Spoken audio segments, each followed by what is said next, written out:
Salut les KT, j'espère que vous allez bien. On se retrouve pour parler du manga Boruto et on va se concentrer sur le chapitre 81 avec de premières informations officielles que je vais vous communiquer dans cette vidéo.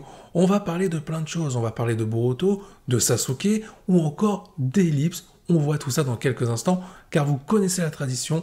N'oubliez pas de liker et de vous abonner si vous êtes nouveau et si vous souhaitez me soutenir, ça fait toujours plaisir et je compte sur vous. Rentrons dans le vif du sujet, on va parler du chapitre 80 et comme vous allez le voir avec la preview qui nous avait été annoncée concernant ce futur chapitre, on devrait rentrer dans un nouveau chapitre de l'histoire de Boruto. Pour commencer, on va évoquer les dates de sortie. On va commencer avec la version japonaise qui, elle, sera disponible le 19 août 2023 sur mon serveur Discord de KT Shinobi. Le lien est dans la description.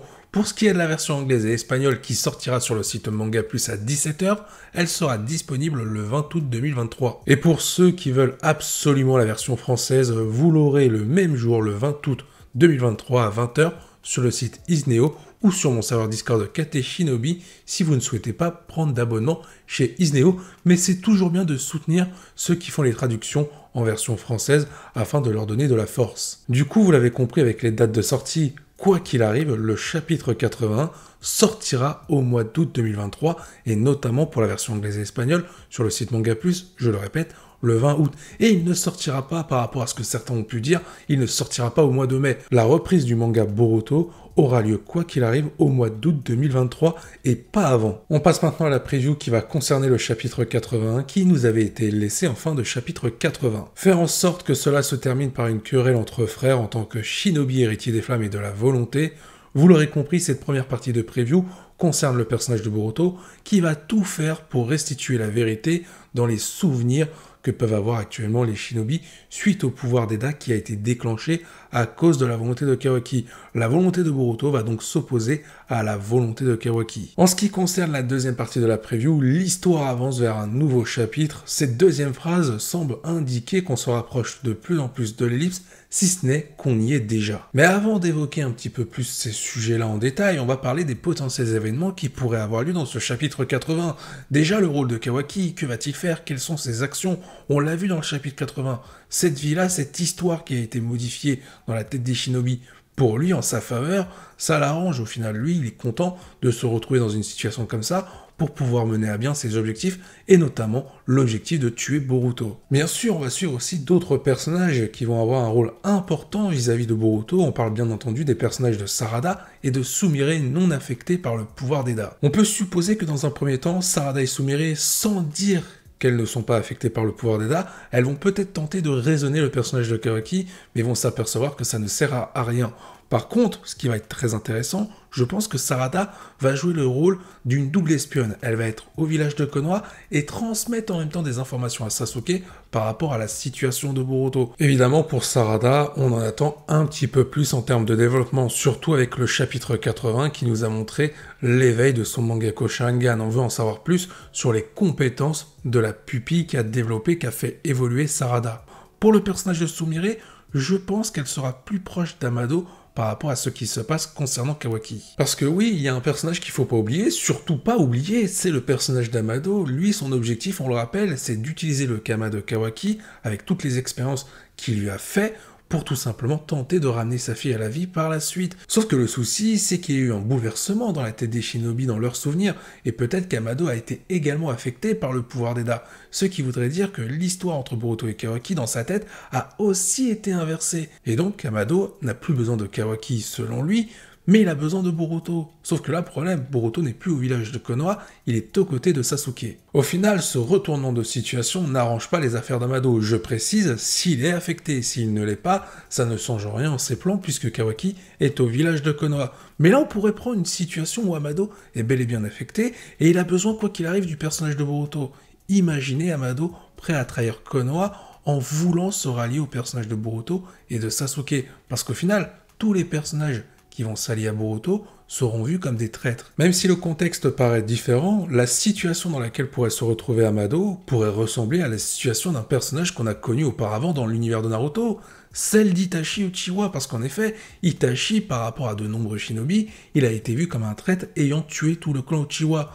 Là, Amado, en s'alliant du côté de Boruto, on rappelle que Boruto Pour beaucoup de shinobi, c'est celui qui a tué le 7e Hokage Naruto Uzumaki. Et comme je l'ai dit un petit peu plus tôt avant, Amado serait donc vu comme un traître en s'alliant aux ennemis de Konoha. Sauf que dans l'histoire qu'on connaît, celle qu'on a vue depuis le début de l'œuvre de Boruto, Amado pourrait être un héros aux côtés de Boruto pour amorcer le retour de la vérité, tout comme Itachi autrefois, ce serait une question de point de vue. À l'égard des shinobi, Amado est un traître, mais à notre égard, à l'égard des lecteurs, Amado pourrait être un héros. Toutefois, attention, il y a quelque chose de très important à prendre en compte, une grosse différence entre Amado et Itachi. À l'époque, Itachi, il a fait ça pour le village de Konoha, il a détruit tout son clan pour protéger Konoha. Là, Amado, s'il agit en fonction de Boruto, c'est pour ses propres intérêts à lui, c'est par rapport au Kama que porte Boruto, car pour Amado, en fonction de ses souvenirs qui pourraient être potentiellement modifiés à cause du pouvoir d'Eda, il doit donc se servir de Boruto et de son Kama pour pouvoir ramener sa fille à la vie. Là, on est dans deux situations complètement différentes.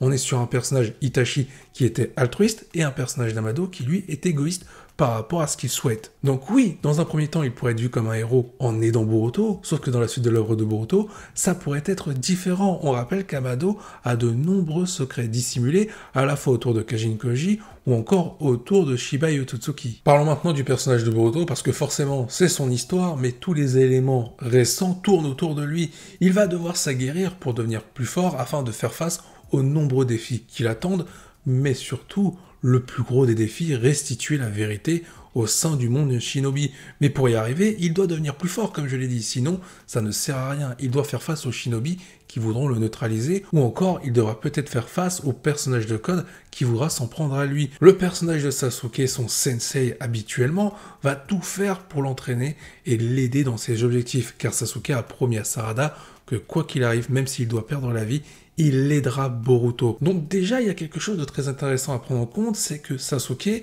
il a des souvenirs modifiés. Il n'a pas confiance en ses souvenirs, il a confiance en Sarada, et non Boruto. C'est une donnée à prendre en compte très importante. Et en plus de ça, forcément, la relation entre Boruto et Sasuke qu'on a connue jusqu'à maintenant dans l'œuvre de Boruto, ça s'est brisé en deux. Il y a tout à refaire par rapport à Boruto et Sasuke. Leurs liens doivent être retissés par rapport au pouvoir d'Eda, qui a modifié les souvenirs de Sasuke. Après, forcément, Boruto a quand même d'autres avantages. Il a le personnage de Momoshiki. Bon, pour l'instant, c'est pas vraiment un avantage, mais on se doute que les deux vont s'allier à un moment donné, parce que si Boruto meurt, Momoshiki va mourir. Donc c'est pas dans l'intérêt de Momoshiki de laisser Boruto se faire tuer. Ils vont devoir s'allier malgré eux, malgré leur rancœur et malgré leurs différences de personnalité et de caractère. Donc je pense vraiment à un moment donné que Boruto aura la maîtrise sur les pouvoirs de Momoshiki, et peut-être même qu'on aura le droit à un Momoshiki qui va se servir du corps de Boruto avec l'autorisation de Boruto. Les deux vont peut-être réussir à se faire confiance. De plus, on le voit à la fin du chapitre 80, lorsque Boruto fait preuve de sa volonté du feu, héritée de son grand-père Minato et de son père Naruto, Momoshiki est admiratif de cela. Ensuite, forcément, on est obligé d'en parler. Le Jogan, est-ce qu'il va apparaître dans le manga? Forcément, pour moi, s'il doit apparaître, avant de l'avoir, on aura le personnage de Toneri qui va donc donner lieu à l'introduction du Jogan.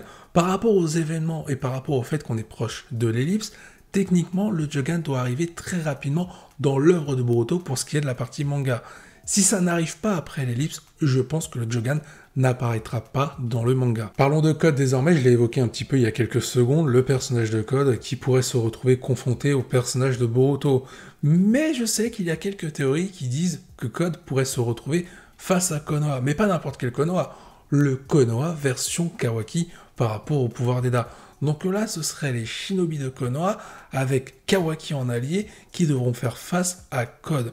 En vrai, c'est clairement possible et ça pourrait être très intéressant. Néanmoins, par rapport à ce qu'on a vu après l'ellipse, le fait que Boruto et Kawaki s'affrontent sur les ruines de Konoha, ça laisse présager que Code va détruire tout le village avec son armée liée au Jubi. Maintenant, il y a cette fameuse question, je l'ai stipulée à plusieurs reprises dans cette vidéo, quand est-ce que va avoir lieu l'ellipse dans l'œuvre de Boruto? L'ellipse pourrait avoir lieu dès le chapitre 81, c'est-à-dire qu'à la fin du chapitre 80, lorsque Boruto fait ses adieux à Eda et Daemon qui dit à Boruto « Deviens plus fort pour m'offrir un véritable combat la prochaine fois », ça ressemble fortement à des au revoir pour de plus belles retrouvailles plus tard, donc une potentielle ellipse qui aurait été amorcée à la fin du chapitre 80. Vous l'aurez donc compris, le chapitre 81 pourrait démarrer quelques années plus tard, et par la suite, dans l'œuvre de Boruto, on aurait des flashbacks sur ce qui s'est passé entre le chapitre 80 et 81 en termes de chronologie, notamment ce qui s'est passé entre Boruto et Sasuke durant leur entraînement,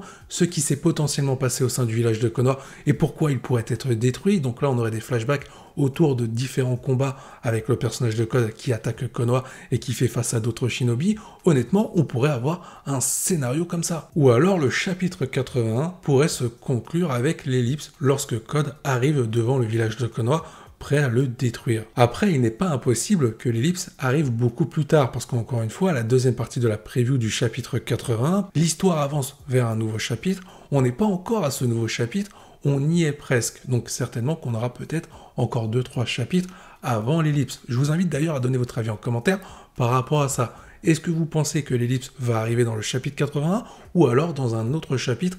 Et n'hésitez pas à dire lequel. Et oui, il y a plein de choses qui vont se produire dans la suite de l'œuvre de Boruto. La seconde partie de l'histoire risque d'être dantesque. Et en plus de ça, il y a des éléments que je n'ai pas cités. Le personnage de Kajin Koji, qui est toujours en vie, aux yeux des shinobi et aux yeux d'Amado, Kajin Koji, il est mort face à Ishiki, mais il a bel et bien survécu. Lui aussi va certainement réapparaître dans les futurs chapitres, et pourquoi pas dès le chapitre 81. Je vous sollicite encore pour donner votre avis par rapport à ça dans les commentaires. Sur ce, il est temps de s'arrêter ici. Je vous dis à la prochaine, portez-vous bien, et n'oubliez pas que la volonté du KT soit avec vous.